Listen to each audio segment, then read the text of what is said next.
pouvez vous asseoir. On ne va pas trop vous fatiguer, hein? Vous êtes fatigué? Ah, d'accord.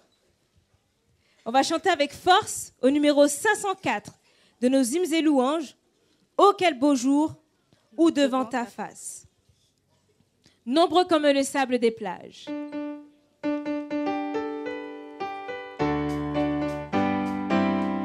Oh, quel beau jour où devant ta face, tous tes rachetés apparaîtront, en célébrant ta gloire et ta grâce.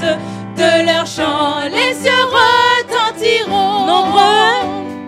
Nombreux comme le sable des plages, nombreux comme le sable des plages. Oh, que ce sera beau lorsque nous irons là-haut, aussi nombreux que le sable des plages. Cette armée innombrable, ses rangs reflétant l'éclat des cieux, tressaillant d'un bonheur ineffable, sur le seuil du séjour adieu. Nombreux comme le sable des plages, nombreux comme le sable des plages. Oh, que ce sera beau lorsque nous irons là-haut, aussi nombreux que le sable des plages. De son trône éclatant de lumière, j'entends la douce voix du Seigneur. Venez-vous, bien-aimés de mon Père, la couronne est à chaque vainqueur. Nombreux comme le sable des plages, nombreux comme le sable des plages. Oh, que ce sera beau lorsque nous irons là-haut, aussi nombreux que le sable des plages. Puis au sein du vaste océan d'anges, nos cohortes déversent leurs flots. L'univers tremble au son des louanges. Plus de combats, de pleurs, de sanglots. Nombreux comme le sable des plages, nombreux comme le sable des plages. Oh, que ce sera beau lorsque nous irons là-haut, aussi nombreux que le sable des plages.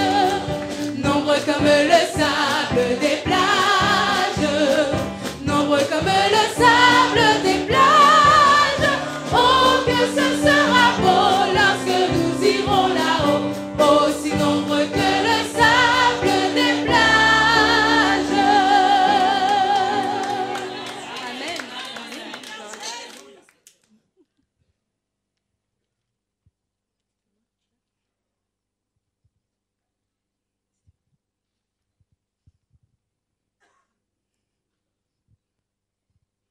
Nous aimons louer le Seigneur, n'est-ce pas?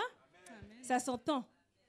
Il y a plusieurs raisons, mais l'une des raisons que je trouve extraordinaire, c'est sa façon particulière de prendre soin de nous, toujours en train de nous surprendre.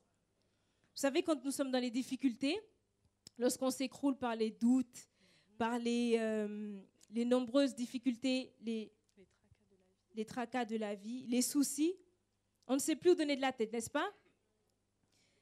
Mais j'ai une expression que je vais vous dire. Je vais peut-être vous choquer, mais c'est mon expression.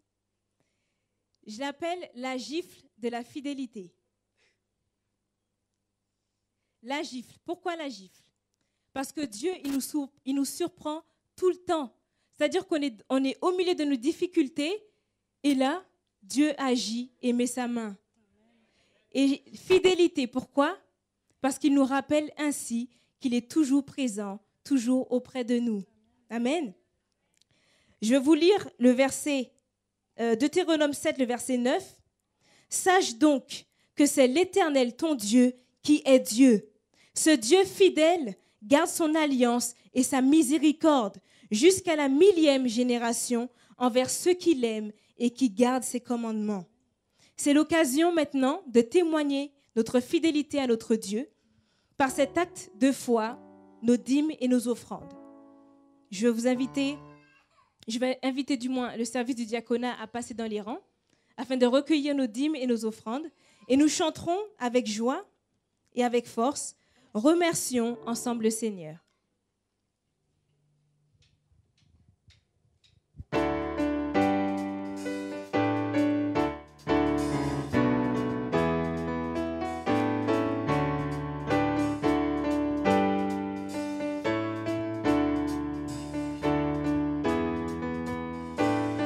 Ensemble.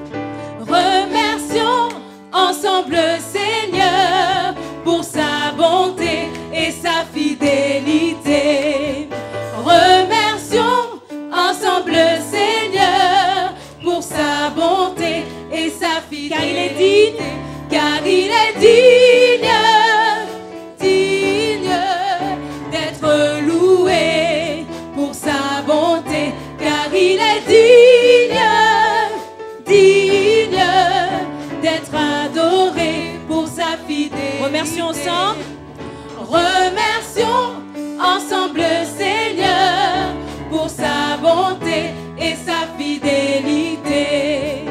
Remercions ensemble le Seigneur pour sa bonté et sa fidélité. Remercions encore. Remercions ensemble le Seigneur pour sa bonté et sa fidélité. Remercions ensemble le Seigneur pour sa bonté et sa car fidélité. Car il est digne, digne d'être loué pour sa bonté. Car il est digne, digne d'être adoré pour sa fidélité. L'assemblée, remercions. L'assemblée, remercions. Ensemble le Seigneur pour sa bonté et sa fidélité. Remercions ensemble le Seigneur pour sa bonté et sa fidélité. Remercions. Remercions ensemble le Seigneur pour sa bonté et sa fidélité. Remercions ensemble le Seigneur pour sa bonté et sa car il est digne, car il est digne, digne d'être loué pour sa bonté, car il est digne, digne d'être adoré pour sa d'être loué pour sa bonté, d'être loué pour sa bonté, d'être adoré pour sa fidélité, d'être loué pour sa bonté, d'être adoré pour sa une dernière fois, d'être loué pour sa bonté, d'être adoré pour sa fidélité. Amen. Le moment est arrivé de nous enrichir de la parole de Dieu.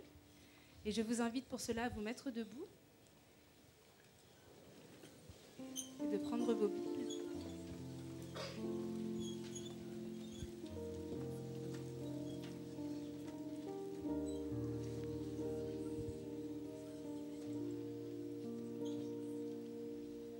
Luc 4, versets 18 à 19. L'Esprit du Seigneur est sur moi parce qu'il m'a oint pour annoncer une bonne nouvelle aux pauvres. Il m'a envoyé pour guérir ceux qui ont le cœur brisé, pour proclamer aux captifs la délivrance et aux aveugles le recouvrement de la vue, pour envoyer libres les opprimés, pour publier une année de grâce du Seigneur.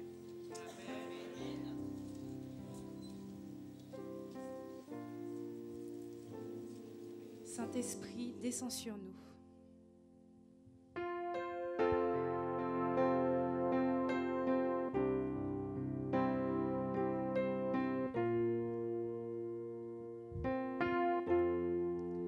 Saint-Esprit, descends sur nous, descends sur nous, consolateur.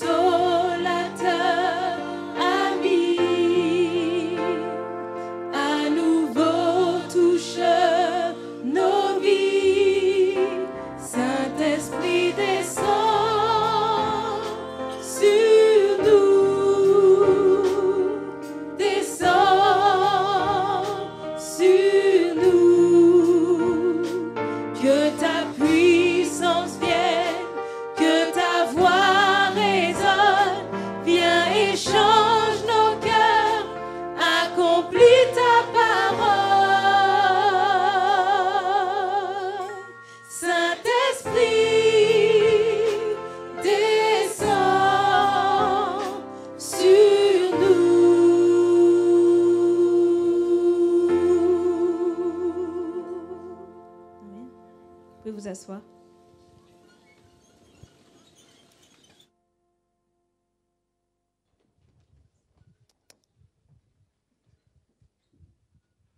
Bonjour à tous. Sabbat dernier, Linda a ouvert notre semaine de prière avec un sujet fort et percutant. Le réveil. Elle nous a invités à sortir de notre sommeil spirituel afin de passer à l'action. Dimanche, c'est Franz qui nous a raconté à travers l'histoire d'Agar que notre Dieu éprouvait lui aussi des sentiments et qu'il était prêt à son tour à entendre nos cris. Lui qui a sur la terre subi l'injustice et a ressenti une si grande tristesse, il sait très bien ce par quoi nous passons. Lundi, Daniel nous a rappelé que le Dieu que nous servons est un Dieu qui s'abaisse. Dieu s'est mis à notre service et lorsqu'il intervient dans la vie de quelqu'un, c'est un moment de très grande qualité. Nous devenons le centre de son intérêt. Plus rien ne compte à part nous. À notre tour, il nous invite à faire preuve d'humilité. De plus, à travers les paroles, à travers le texte de Deutéronome 28, 1 et 13, il nous rappelle que Dieu a besoin de gens actifs et influents. Il nous promet d'être la tête et non la queue. Mardi, Steve nous a rappelé que lorsque je reçois la grâce de Dieu, je ne peux plus aller dans la même direction. Cela doit se voir dans ma vie. Nous sommes invités à vivre et à partager le salut que nous avons reçu. Il nous a rappelé aussi que nous devons nous accrocher à Jésus-Christ seul et ce, quotidiennement.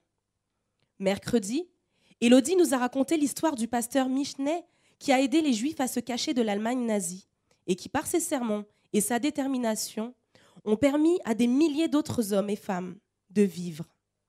Par le texte d'Ésaïe 61, les versets 1 à 3, elle nous a rappelé que la mission qui nous a été donnée dans Matthieu 28, les versets 19 à 20, était d'aller. D'aller, mais aller commence par Jésus. Nous devons suivre son exemple en tout point, en allant vers les pauvres, les plus démunis. La bonne nouvelle est une personne, c'est Jésus-Christ. Lui qui a changé la vie de ses disciples qui par la suite, avec enthousiasme, en ont parlé au monde entier. Vendredi, Sania nous a rappelé notre identité de chrétiens adventistes du 7e jour et nous a rappelé que nous devions faire un choix. Soit vivre dans ce monde de débauche avec et comme ceux qui font partie du monde, ou vivre dans ce monde et briller pour Jésus à travers notre foi et notre témoignage. En ce matin, Guy nous présentera l'ultime message. Écoutez-le, mais surtout, écoutons Dieu nous parler à travers ces mots.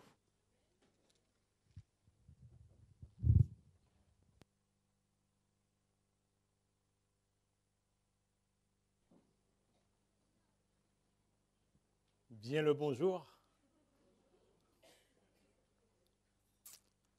Le message de ce matin, c'est un message fort intéressant. Je crois que le message il est d'actualité par rapport aux circonstances que nous vivons. Mais avant de développer ce sujet, permettez-moi de vous raconter un témoignage. C'est l'histoire d'une famille, une famille chrétienne. Alors que c'est un moment agréable, c'était les vacances, le père de famille ainsi que sa femme et leurs deux filles, âgées de 13 et 11 ans, ils étaient en route pour un chalet qu'ils avaient loué en montagne. Juste avant d'arriver au village où ils avaient loué, ils avaient un col à traverser, une montagne. Le voyage, c'était agréable. Le père, ça chantait dans la voiture, la famille était là. C'était un moment délicieux auprès de cette famille. Plus ça montait, plus la femme disait oh, « j'ai le vertige ». Mais le mari, pour l'embêter, « oh, tu ne risques rien, on est en voiture ». Il y avait une bonne atmosphère dans cette voiture. Mais quand tout à coup, le père, il a perdu le contrôle de sa voiture et la voiture s'est retrouvée à glisser tout en haut de la montagne jusqu'au moment où la voiture buta sur un arbre.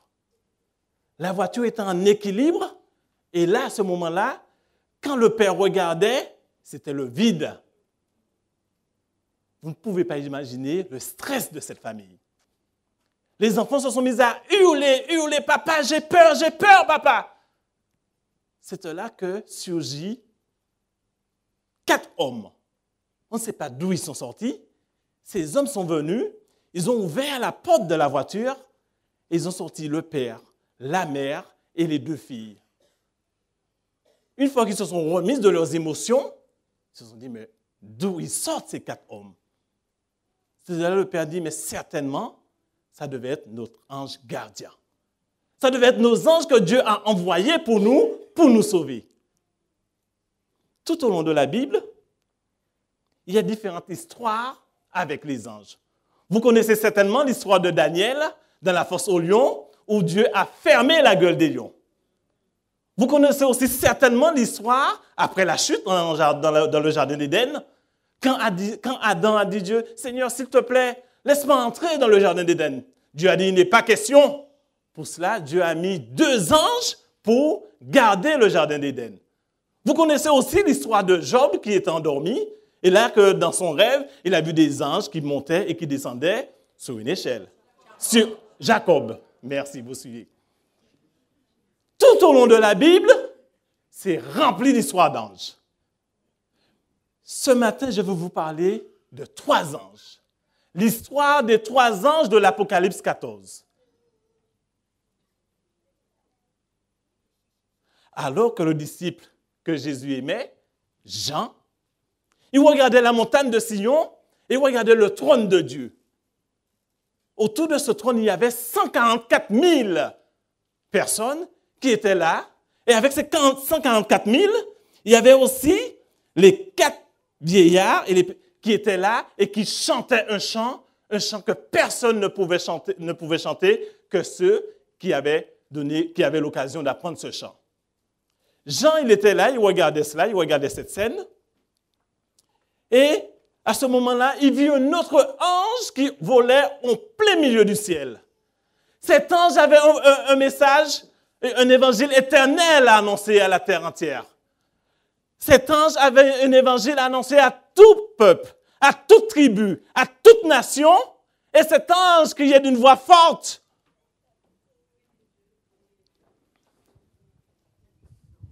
Craignez Dieu et donnez-lui gloire, car l'heure de son jugement est venue.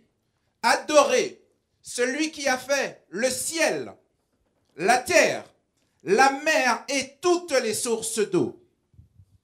L'ange n'avait pas fini de parler que s'ouvrait un deuxième ange. Cet ange aussi, il disait, elle est tombée. Elle est tombée, Babylone la grande. Celle qui a brevet toutes les nations du vin de la fureur de sa prostitution. Après le deuxième ange, s'ouvrait un troisième ange. Cet ange aussi avait un message, mais lui, il criait d'une voix forte. Si quelqu'un adore la bête ou son image et reçoit une marque sur son front ou sur sa main, il boira lui aussi du vin de la colère de Dieu versé sans mélange dans sa coupe. Et il sera tourmenté dans le feu. Et il sera tourmenté dans le feu, jour et nuit, devant les saints anges et devant l'agneau.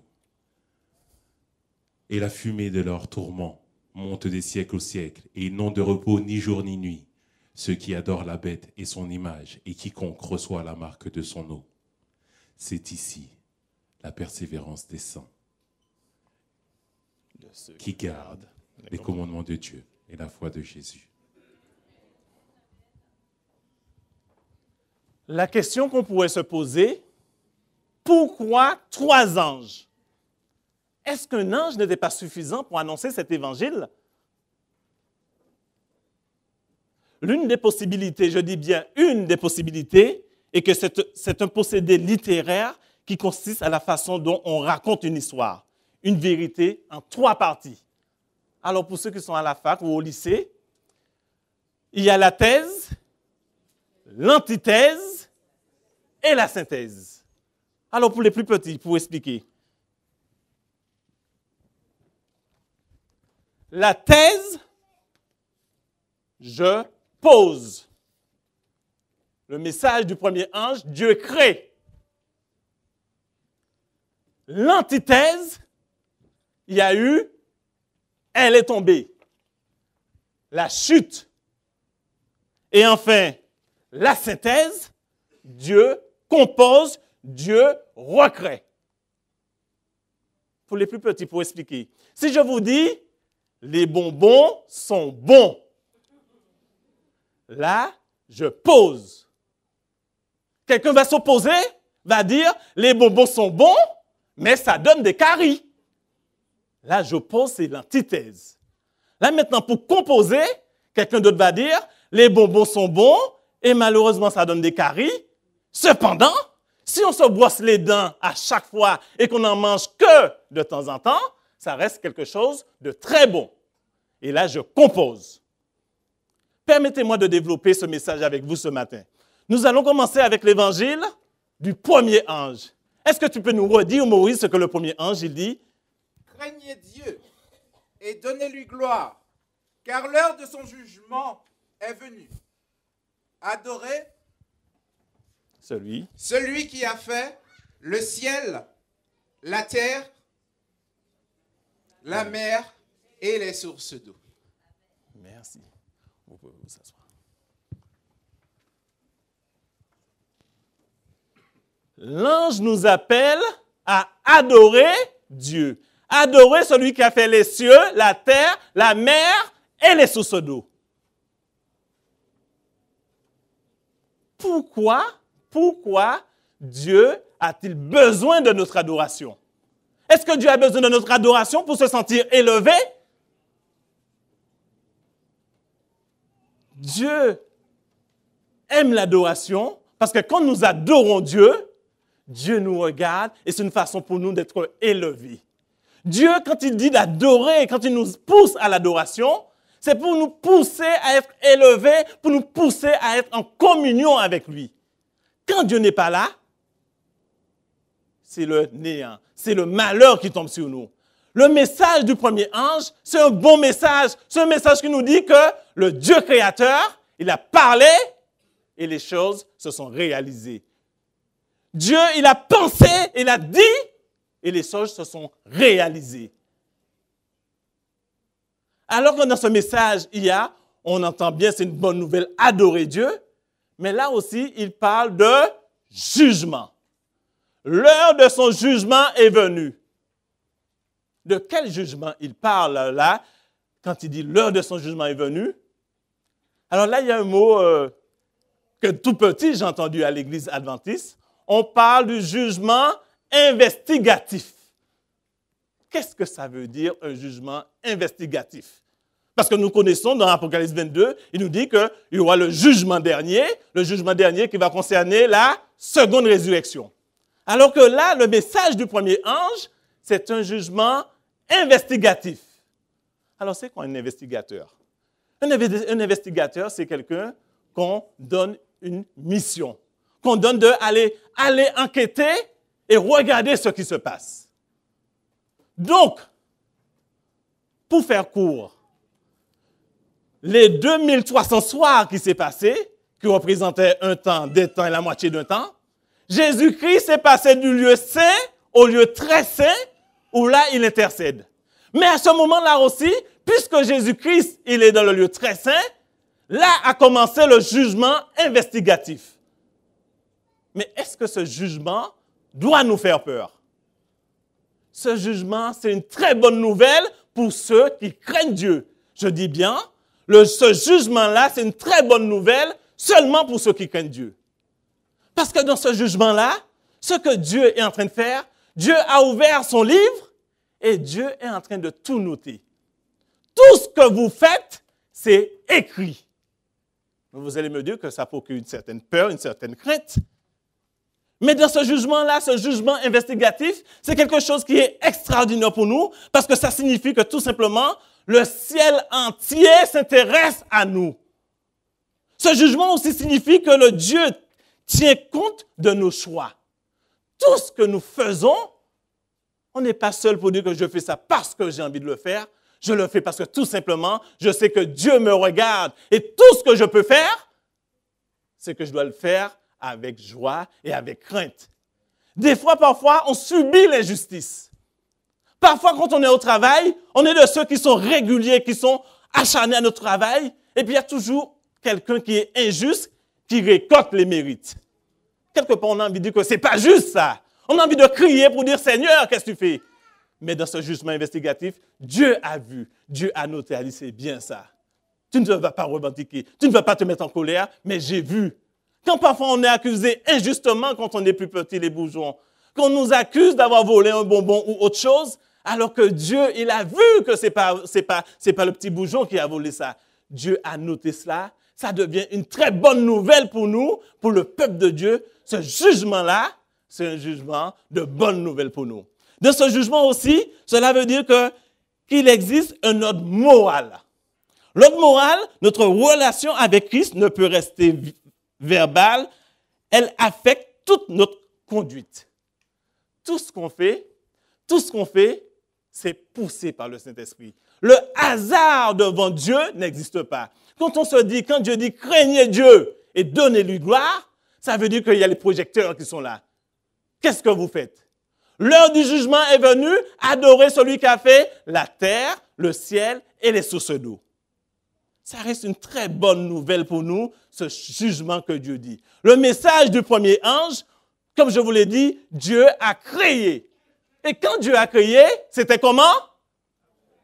C'était très bon quand Dieu a créé. Un très bon message, le message du premier ange. Maintenant, si on doit passer au message du second ange, qui dit, elle est tombée, Babylone la grande, celle qui abreuvait toutes les nations du vin de la fureur de son impudicité.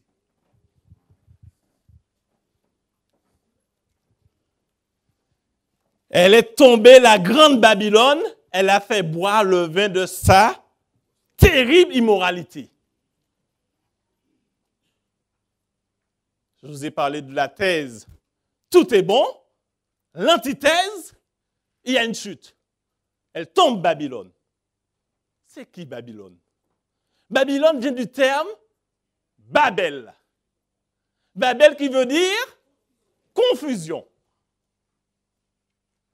Aujourd'hui, nous sommes dans un monde de confusion. Vous n'allez pas me dire le contraire. Les gens appellent ce qui est bien mal, et ce qui est mal, on appelle ça, et on trouve ça normal. On n'a plus de repères. Ce message du second ange est en train de dire, mon peuple, réveillez-vous, elle est tombée, Babylone. N'allez pas chercher de repères en Babylone, ça sera la confusion que vous allez trouver. Je me rappelle quand j'étais encore plus jeune, parce que je suis encore jeune, j'étais sur mon île en Martinique et puis bien souvent, il arrivait après un cyclone, on coupait l'eau. Et quand l'eau revenait, l'eau, elle était toute blanche. Il y avait quelque chose c'était du produit qu'ils mettaient là-dedans. Au début, moi petit, je buvais cette eau. Mes parents me disaient, mais non, il ne faut pas boire cette eau. Il faut prendre l'eau, le mettre dans une bouteille ou dans un récipient, attendre que le dépôt se pose et ensuite tu pourras boire cette eau. Au début, c'est vrai que je trouvais cette eau un peu bizarre, mais je la buvais. Et au bout de quelques jours, j'ai trouvé ça tout à fait normal et c'était même agréable pour moi. Il s'est passé la même chose à Miami, où là, après un ouragan, on a vu des cygnes, des canards, des oiseaux majestueux nager au milieu des débris. Et ces animaux-là, ils trouvaient ça beau, ils trouvaient ça normal. Et pour eux, c'était le monde réel. Mais je crois que le péché est en train de faire la même chose pour nous. Nous vivons dans un monde où rien ne va. On essaie de survivre et quand on y arrive, on a du plaisir, on dit, oh là là, qu'est-ce qu'elle est belle la vie. On se contente de cette Babylone qui est tombée et là on trouve tout est normal. On a du plaisir, on est là. Mais quand l'ange, le second ange dit, il ne dit pas n'importe quoi, le second ange. Il dit, elle est tombée, elle a fait boire du vin de sa terrible immoralité. C'est quoi les vertus du vin, les amis? Les vertus du vin, c'est de faire tourner la tête. Je vous invite à prendre avec moi votre Bible dans Osée. Nous allons lire ensemble Osée. Osée 4, verset 11.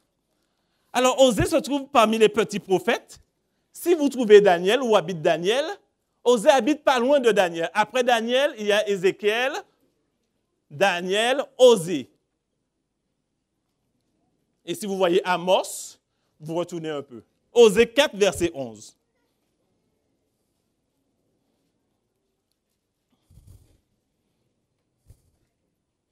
Osée 4, verset 11 nous dit, c'est la version Louis II, la prostitution, le vin et le mou font perdre le sens. Je reprends. La prostitution, le vin et le mou font perdre le sens. Le rôle de Babylone, c'est de nous mettre toutes sortes de choses pour nous attirer. Donc, je crois que si on vit dans un monde, je ne sais pas si vous faites attention, tout tourne autour de la sexualité. Que vous le vouliez ou pas, les sens de la sexualité ont fait tout pour réveiller ça, pour maintenir ça à réveiller. Et ça, c'est le message du second ange. Le message du second ange, il nous dit que la fureur, enfin, il nous a fait boire le vin de la fureur de l'immoralité. Ou encore, il y a une autre version de la Bible, je ne sais plus si c'est le français courant, qui dit de la prostitution. Le côté où le premier ange attire nos regards sur l'adoration, adorer celui qui a fait le ciel, la terre, les sous d'eau, le message du second ange est en train de nous dire, attention, elle est tombée Babylone. Ce n'est pas dans Babylone que vous allez retrouver c'est pas dans Babylone que vous allez trouver l'assurance de ce que vous cherchez. Trop souvent, ça nous arrive de trouver ça normal dans ce monde où il y a des débris partout autour de nous et nous trouvons ça normal. Ça ne nous choque plus. C'est à cette réalité que fait appel le message du second ange de l'Apocalypse. Tout n'est pas bon dans ce monde. En fait, quelque chose est désespérément, dangereusement et diaboliquement mauvais. Mais cette histoire se joue aussi sur la grande scène du monde. En présence du mal, les structures du pouvoir de notre monde tendent à travailler contre Dieu, contre son peuple et contre ses intentions pour ce monde. Le système politique, économique, religieux et social de notre monde ont un parti pris pour la déchéance. Vers qui se tourner alors? Vers le Dieu créateur. Si nous n'avons pas compris ce message que l'adoration nous sert de nous protéger contre cela. Celui qui n'est pas dans l'adoration, que vous le vouliez ou pas, ce vin, le pouvoir de ce vin de vous faire perdre la tête, vous allez le recevoir. Maintenant, on voit que l'immoralité est arrivée, malheureusement, même dans nos églises. J'avais envie de dire, j'avais dit que je ne voulais pas parler du mariage pour tous. C'est quelque chose c'est évident pour nous. Mais cependant, cette semaine, il y a un dirigeant d'église, je ne vais pas donner son nom, un dirigeant d'église qui disait lors du comité d'église que c'est arrivé à la Fédération France-Nord où des pasteurs adventistes disent qu'il faut aller manifester pour le mariage homosexuel. L'abomination est arrivée même dans nos portes, les amis. Je crois ce dirigeant. Je n'ai pas entendu le pasteur le dire. Je le dis bien, je n'ai pas entendu le pasteur le dire. Mais le dirigeant d'église s'est mis debout, vous dit, je vous atteste que je l'ai entendu. Quelque chose qui paraît aussi gros. L'immoralité sexuelle, comment ça peut arriver dans nos parvis, au milieu de nous? Alors, qu'en est-il quand c'est des petits? C'est-à-dire, je vais prendre un exemple. Je suis fonctionnaire. Je suis secrétaire, et puis de temps à autre, ça m'arrive de prendre une ramette de papier. Ça m'arrive de prendre des stylos et de le partager à des amis. Est-ce que ça m'appartient tout cela quand je prends une ramette de papier? Comprenez bien que la confusion est bien souvent, je l'ai entendu, j'ai eu des collègues, Les collègues qui me disent cette expression qu'on dit en Martinique, je ne sais pas si la poule qu'a gratté, c'est la poule qu'a mangé. Ça veut dire que là où tu travailles, eh bien, tu manges là. Mais l'immoralité, c'est-à-dire la confusion, Babylone, l'ange, le second ange qui dit que la confusion arrive, on arrive à trouver ça tout à fait normal. Je suis mécanicien, eh bien, je veux me servir en liquide de refroidissement, je veux me servir en lave-glace parce que je travaille là. Mais est-ce que cela m'appartient?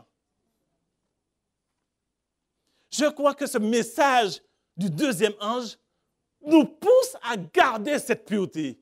Ne pas côtoyer avec Babylone qui est la confusion. Nous devons rester en adoration avec Dieu parce que c'est cette adoration qui nous permet de voir où on en est. Je vais avancer avec le message qui peut paraître terrible. Le message du troisième ange. Dieu, il a créé, il a composé, enfin il a posé. Dieu, dans sa création, il y a eu la chute.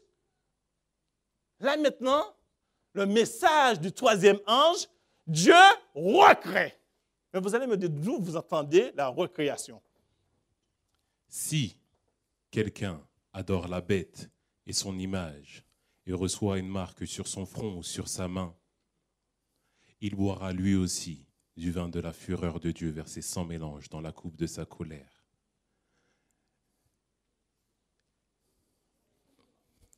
Et il sera tourmenté dans le feu et le soufre devant les saints anges et devant l'agneau.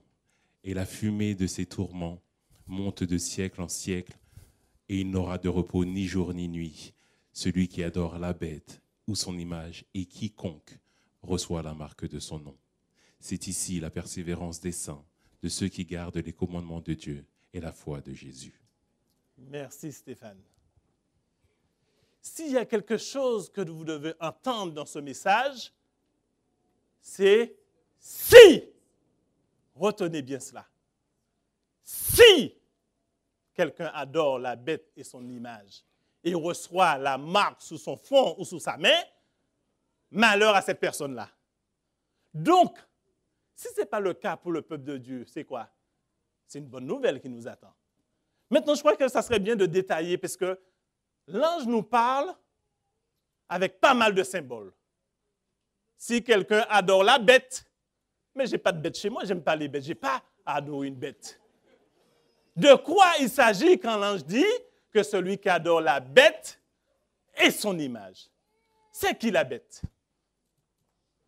La bête, tout simplement, vous allez trouver cela dans le livre de notre servante Ellen White, l'histoire de la rédemption, et elle détaille bien la bête. La bête, c'est un pouvoir. Écoutez bien. La bête, c'est un pouvoir de l'Église romaine avec, si je peux faire court, avec les clergés. Les clergés, l'Église romaine, Satan a donné un pouvoir religieux et un pouvoir civil. Ça, c'est la bête. Qui veut dire que la bête a une puissance. La bête a un pouvoir. L'image de la bête, maintenant. Parce que la Bible, l'ange nous dit que si quelqu'un adore la bête et son image. L'image de la bête, c'est un pouvoir aussi, c'est un autre pouvoir, mais à ce moment-là, c'est un pouvoir analogue, un pouvoir qui ressemble au pouvoir de l'Église romaine avec le clergé. C'est-à-dire, on a deux pouvoirs là. Et tout cela, tout simplement pour faire court, c'est la papauté. Je dis bien la papauté, pas le pape, la papauté, puisque c'est un ensemble, une organisation qu'il y a derrière. Donc, comprenez bien, dans la prophétie des trois anges, il s'est passé quelque chose d'assez étonnant dans le passé. Ce même pouvoir qui est la bête, ce pouvoir disait que maintenant, je vais changer le temps et je veux changer le commandement de Dieu. Il n'est pas question de croire que le sabbat, cette histoire de sabbat, je veux me dresser au-dessus de Dieu.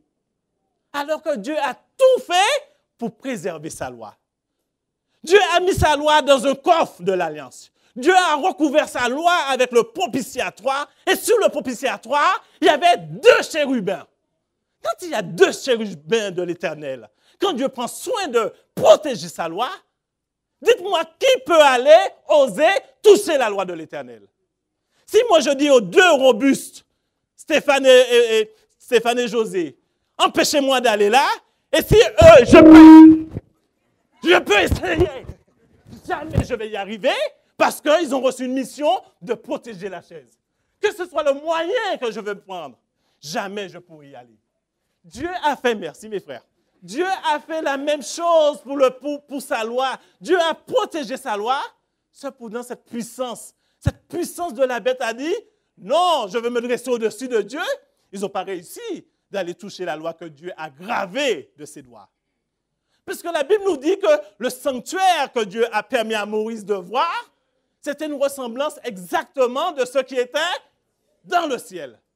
Dans le ciel, dans l'arche, il y a la loi de l'Éternel qui est écrite. Est-ce que Dieu a dit que non, c'en est fait, c'est aboli?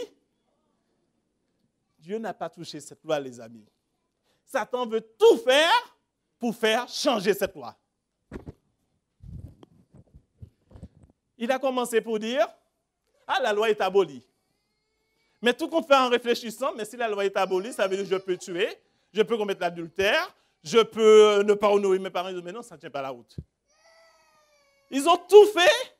Au bout d'un moment, la bête a dit, on va toucher le 4e commandement. Est-ce qu'on peut prendre le 4e commandement avec moi, les amis, s'il vous plaît? Exode 20.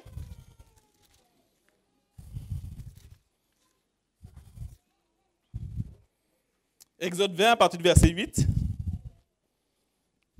Tout le monde connaît. Souviens-toi du jour du repos pour le sanctifier. Tu travailleras 6 jours et tu feras tout ton ouvrage. Mais le 7e jour est le jour du repos de l'Éternel ton Dieu. Tu ne feras aucun ouvrage, ni toi, ni ton fils, ni ta fille, ni ton serviteur, ni ta servante, ni ton bétail, ni l'étranger qui est dans tes portes. Car en 6 jours, l'Éternel a fait les cieux, la terre, la mer et tout ce qui est contenu, et il s'est reposé le 7e jour. Qu'est-ce que tu as dit, mon premier ange? Adorer celui qui a fait les cieux, la terre, la mer et les sources d'eau. Mes amis, est-ce que vous trouvez dans les 9 autres commandements quelque chose qui rapporte à la création? Vous n'allez pas trouver cela. La création, vous retrouvez la loi de l'Éternel dans le 4e commandement qui est adorer celui qui a fait les cieux, la terre, les mers et les sources d'eau. Tout est basé là-dessus, sur le 4e commandement.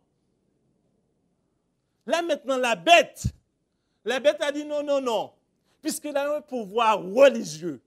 La bête se sert de la Bible pour dire que non, c'est bien d'aimer tes parents. C'est bien de ne pas tuer. C'est bien aussi d'avoir un jour pour Dieu. Cependant, on va contourner cette loi-là. Le jour où vous pensez que c'est le 7e jour, on va rayer ça. Je suis plus fort que Dieu, la bête dit, je me dresse au-dessus de Dieu. Adorez mon premier jour, adorez un autre jour, mais pas le jour de l'Éternel. Là maintenant, il y a une sentence. Pour celui qui dit que non, cette loi-là, il me suffit de prendre un jour et puis j'adore Dieu le jour où je veux. Les amis, la sentence, c'est pour celui qui n'adore pas ce jour-là. La marque qu'il s'agit là, quand il dit que celui-là, ce n'est pas bien d'adorer la bête ni son image et d'avoir la marque de la bête sur son front ou sur sa main, comprenez bien que ce n'est pas une puce qu'on va nous mettre sous la main. Ce n'est pas une puce qu'on aura sur le front. Je sais que sans expérimentation, j'ai entendu que maintenant, ils font en sorte qu'il y ait des puces un peu partout, comme ça on n'aura plus besoin de notre portefeuille. Là où je vais, j'ai mon permis de conduire, j'ai ma carte bleue, j'ai même ma carte pour voyager, j'ai tout. Quelque part, ça va nous faciliter la vie. Il y a de ceux qui ne sont pas pour, mais ça n'a rien à voir avec la marque de la bête. La marque de la bête en question, c'est la pensée. La pensée, l'adoration, qui je choisis? Est-ce que moi, je suis comme le petit mouton, on va me dire que maintenant, c'est le dimanche qu'il faut aller adorer? Eh bien là maintenant, d'accord, Et puis je vais adorer le dimanche. Enfin, je vais adorer Dieu le jour du dimanche. La marque de la main, c'est ce que je fais. Est-ce que le 7e jour que Dieu a créé, est-ce que c'est ce jour-là que je me mette à aller travailler? Malheur à moi si je fais cela. C'est un message profond, le message du 3e ange, de faites attention à ce que vous faites. La vraie adoration, c'est celui qui a créé les cieux, la terre, la mer, les sources d'eau. Seulement lui qui mérite l'adoration. Maintenant, la bête veut contre-tourner ça. Malheur à celui qui adore la bête. Malheur à celui qui obéit à ce que la bête dit.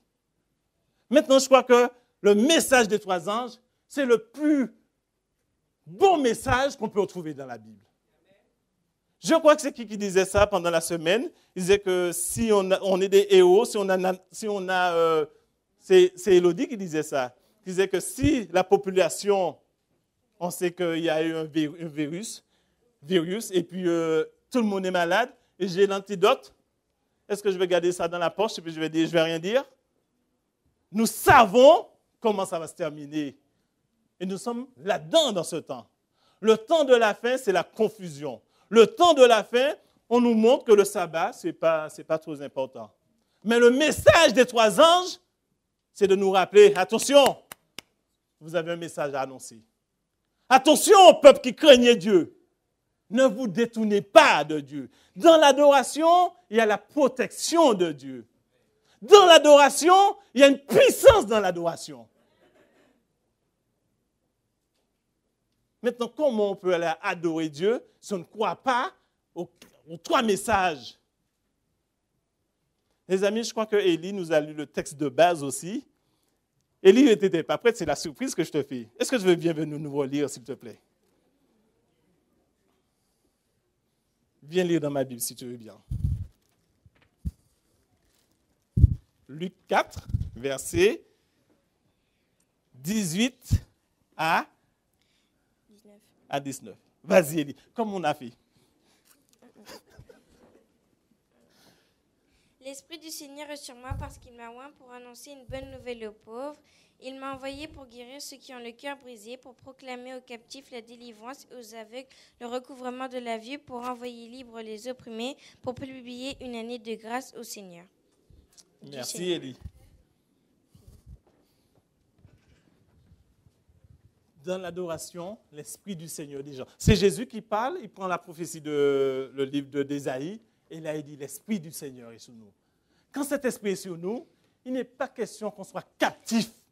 Il n'est pas question qu'on ait la crainte du jugement. Le jugement pour le peuple de Dieu, c'est une très bonne nouvelle pour nous, ce jugement. Maintenant, malheur à nous, qui nous voulons adorer. Maintenant, est-ce qu'on fait partie de ceux qui... Comment j'avais noté ça?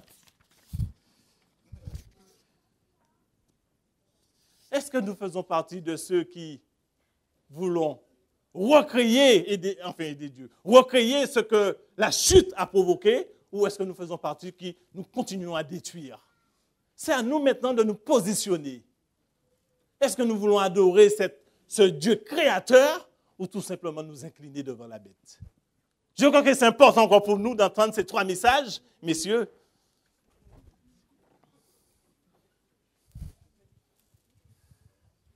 Craignez Dieu et donnez-lui gloire, car l'heure de son jugement est venue. Adorez celui qui a fait le ciel, la terre, la mer et les sources d'eau.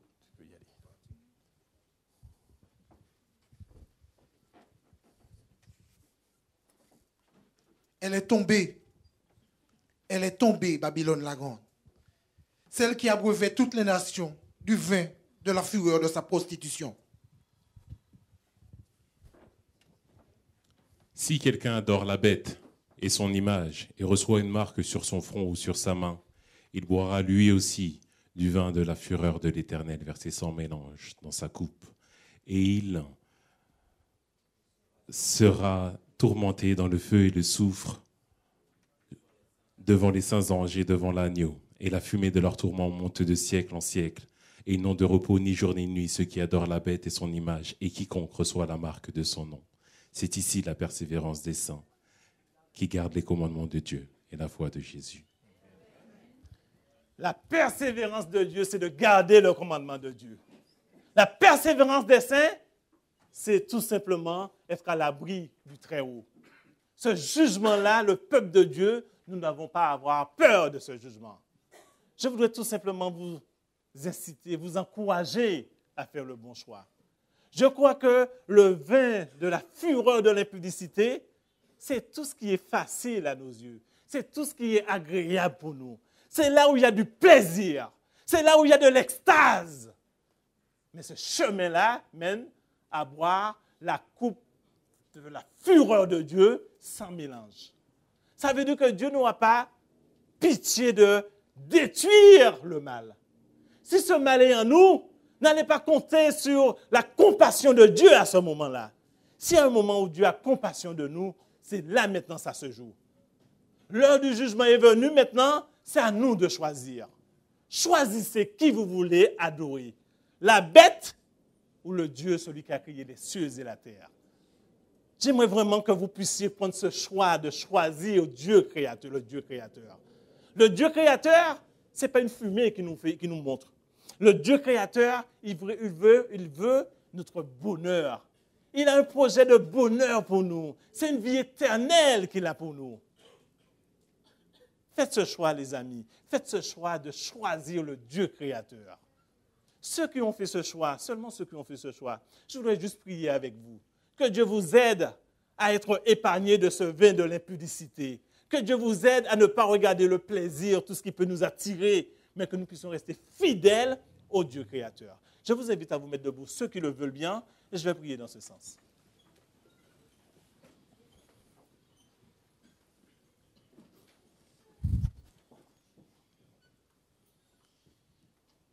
Dieu créateur, nous te louons, nous t'exaltons. Nous te disons merci, Père, pour ton amour. Merci, Seigneur, parce que tu es le Dieu créateur. Tu dis et les choses se réalisent. Nous sommes contents de t'appartenir, Seigneur. Préserve-nous, Seigneur, de ce vin de l'impudicité. Préserve-nous, Seigneur, de cette chute. Nous voulons croire aux bénédictions que tu as pour nous, Seigneur. Alors que tu nous laisses ce choix, tu nous dis tout simplement, si quelqu'un adore la bête et son image. Seigneur, nous ne voulons pas faire partie de ceux qui adorent la bête et son image. Nous voulons t'adorer parce que nous reconnaissons en toi, Seigneur, auprès de toi, dans tes commandements, il y a la vie, il y a la joie, Seigneur. Bénis ton assemblée en ce moment, Seigneur. Alors que le temps devient de plus en plus dur, alors que Satan nous fait miroiter pas mal de choses, Seigneur. Préserve-nous, Seigneur, préserve-nous de la chute. Donne-nous de rester fidèles à ta parole. C'est dans le doux nom de Jésus que nous t'avons prié pour ta gloire. Amen.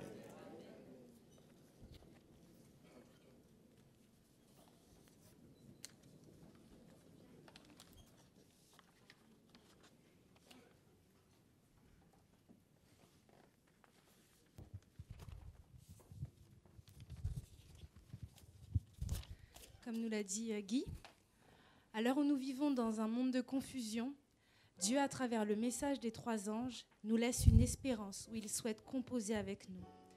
Bientôt, très bientôt, nous verrons le céleste rivage, un lieu où nous pourrons chanter à jamais ce cantique de paix. Je vous invite à prendre ensemble vos cantiques au numéro 392 et nous prendrons ensemble les strophes 1 et 4.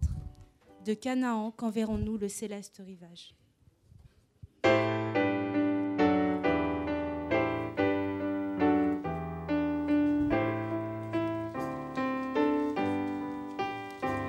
De Canaan, quand verrons-nous le céleste rivage?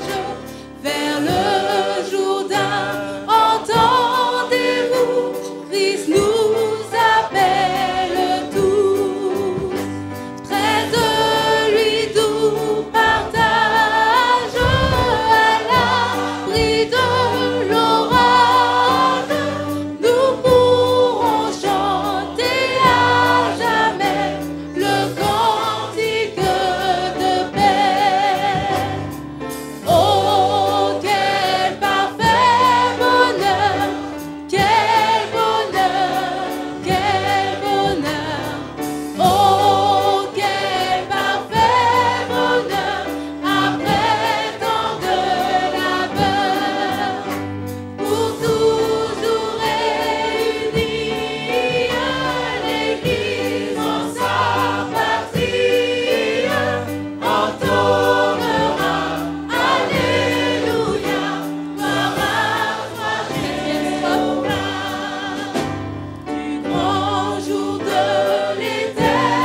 Prenons la position pour la prière. Éternel, notre Dieu, notre Père, nous te remercions pour ce saint sabbat que tu nous donnes. Nous te remercions pour ce repos céleste que tu nous donnes avant le grand repos, Seigneur. Merci, Seigneur. Veuille nous pardonner nos fautes, nos manquements, nos erreurs si nous nous sommes détournés de toi entre-temps. Et comme l'a dit Guy dans son message, Seigneur, ton peuple est réuni devant toi et nous t'adorons en esprit et en vérité. Car dans l'adoration, il y a la puissance. Car dans l'adoration, il y a la joie. Car dans l'adoration, il y a le bonheur. Il y a la paix, Seigneur. Merci, Seigneur, pour cette adoration que tu nous donnes. Merci, Seigneur, pour tous les bienfaits que tu nous accordes. Merci pour tout ce que tu nous donnes. Merci parce que dans l'adoration aussi, tu fais descendre ta gloire et qu'elle rejaillisse en bénédiction sur les autres qui nous entourent. Merci, Seigneur, avant ton grand retour, Seigneur. Nous t'attendons, Seigneur, avec impatience, Seigneur. Merci de nous tenir éveillés, Seigneur, de ne pas nous endormir, Seigneur, de rester debout, Seigneur, par ta puissance, Seigneur. Merci pour tout ce que tu fais, tout ce que tu feras, Seigneur. Au nom de ton Fils Jésus, je t'ai prié. Et pour sa seule gloire. Amen. Seigneur, bénis la parole. Ô Seigneur, bénis la parole que nous venons d'ouïr. Ne permets pas qu'elle s'envole de notre souvenir.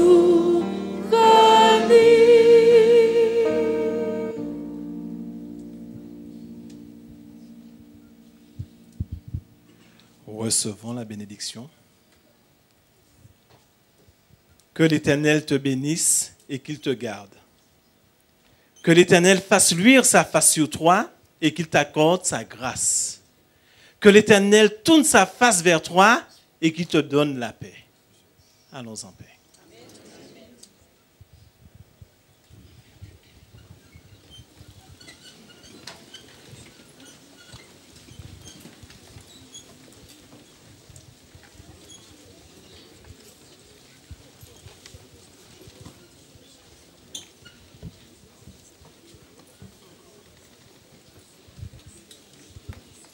Dans l'adoration, la louange à notre Dieu, il y a une puissance. Que cette louange puisse continuer à être dans nos cœurs.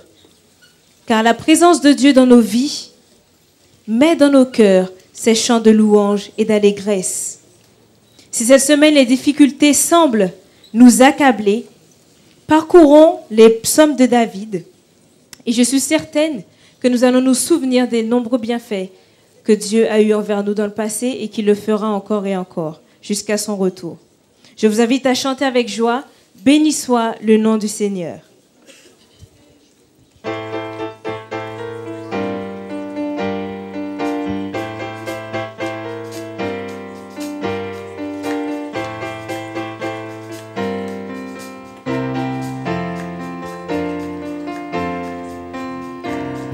Béni soit le nom du Seigneur. Béni soit le nom du Seigneur. Béni soit le nom du Seigneur. Le très haut, le très haut.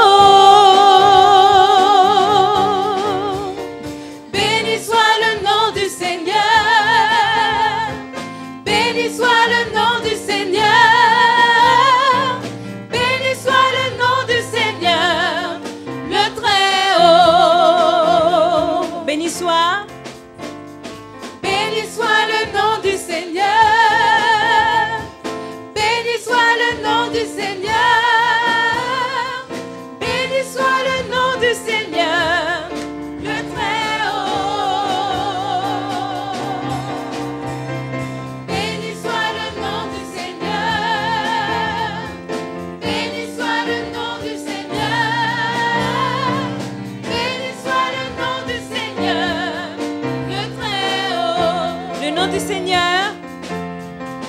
nom du Seigneur est un refuge. Le juste accourt dans ses murs pour être sauvé. Le nom du Seigneur, le nom du Seigneur est un refuge. Le juste accourt dans ses murs pour être sauvé. Glorifions le nom du Seigneur. Glorifions le nom du Seigneur. Glorifions le nom du Seigneur. Glorifions le nom du Seigneur, le Très-Haut. Glorifions le nom du Seigneur. Glorifions le nom du Seigneur. Glorifions le nom du Seigneur, le Très-Haut. Le nom du Seigneur. Le nom du Seigneur est un refuge. Le juste accourt dans ses murs pour être sauvé. Le nom du Seigneur. Le nom du Seigneur est un refuge. Le juste accourt dans ses murs pour être sauvé. Honorons le nom du Seigneur. Honorons le nom du Seigneur. Honorons le nom du Seigneur. Honorons le nom du Seigneur, le Très-Haut. Honorons le nom du Seigneur. Honorons le nom du Seigneur. Honorons le nom du Seigneur, le Très-Haut. Le nom du Seigneur est le nom du Seigneur est un refuge. Un refuge. Le juste accourt dans ses murs pour être sauvé. Le nom du Seigneur est un refuge. Le nom du Seigneur est un refuge. Le juste accourt dans ses murs pour être sauvé. Béni soit le nom du Seigneur. Béni soit le nom du Seigneur. Glorifions le nom du Seigneur. Glorifions le nom du Seigneur. Glorifions le nom du Seigneur, le Très-Haut. Glorifions le nom du Seigneur. Honorons le nom du Seigneur. Honorons le nom du Seigneur. Honorons le nom du Seigneur. Honorons le nom du Seigneur. Honorons le nom du Seigneur. Honorons le nom du Seigneur. Le Très-Haut. Le Très-Haut. Amen. Je passerai tous les jours de ma vie à dire à tous mes frères que oui, Seigneur, tu es bon. Je vous invite à prendre ensemble, je passerai ma vie à dire à tous mes frères que tu es bon.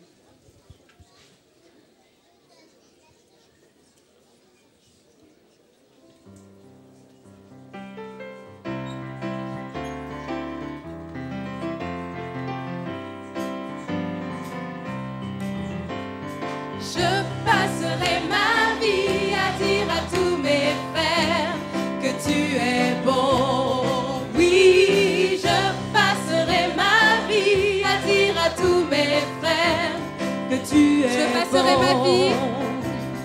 Je passerai ma vie à dire à tous mes frères que tu es bon.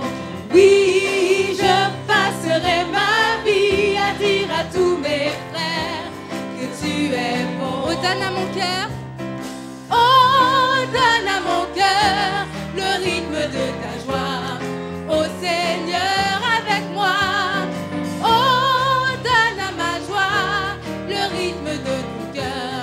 Oh Seigneur, je passerai ma vie à tu es bon. Oui, je passerai ma vie à dire à tous mes frères que tu es bon. Je passerai ma vie. Je passerai ma vie à dire à tous mes frères que tu es bon. Oui, je passerai ma vie à dire à tous mes frères que tu es bon. Donne à ma chanson. Donne à ma chanson le rythme de ta vie. Ô Seigneur, mon ami. Oh, donne à ma vie le rythme des chansons de moisson. Je passerai ma vie à dire à tous mes frères que tu es bon. Oui, je passerai ma vie à dire à tous mes frères que tu es bon. Je passerai ma vie. Je passerai ma vie à dire à tous mes frères que tu es bon. Oui, je passerai ma vie à dire à tous mes frères que tu es bon. Que tu es bon. Que tu es bon. Que tu es bon. Que tu es bon. Que tu es bon. Que tu es bon. Que tu es bon. Que tu es bon. Amen. Amen. Alors que nous allons nous séparer,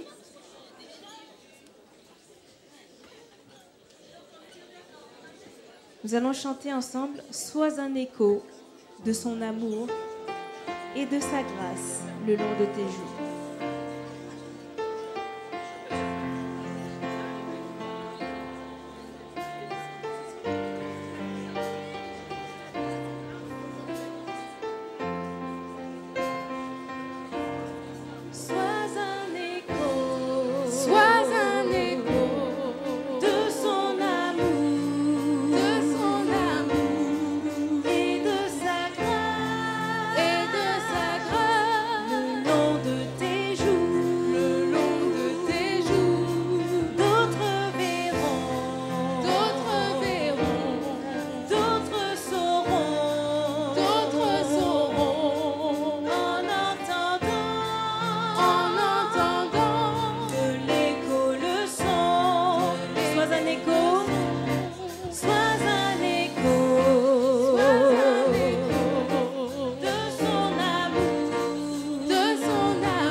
Bon sabbat à tous.